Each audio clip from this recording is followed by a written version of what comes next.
তো বন্ধুরা আমরা শেষমেশ এখন পৌঁছে গেলাম হচ্ছে নিলিমবাসীর ইন্দ্রাণী ওয়াটারফলস। কি দারুণ লাগছে একবার দেখুন, মানে বর্ষার সময় একদম জলের চাপ প্রচণ্ড, মানে অসাধারণ লাগছে দেখুন। চলুন সামনের দিকে যাব, তারপরেও আপনাদেরকে দেখাবো ভালো ভালো।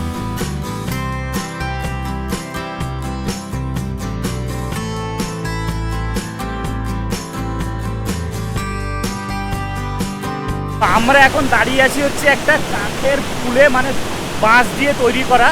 আর আমরা নামলাম হচ্ছে ওই যে ওপরের ওইদিকে রাস্তা, ওই দিক দিয়ে আমরা নিচুতে নেমে এলাম। আর আপনাদেরকে যেটা বললাম, সামনেখানে একটা ওয়াটারফলস দেখা যাচ্ছে, সেটা হলো এইটা। মানে দারুণ দারুণ দারুণ। আর জলের স্রোতটা একবার দেখুন আপনারা।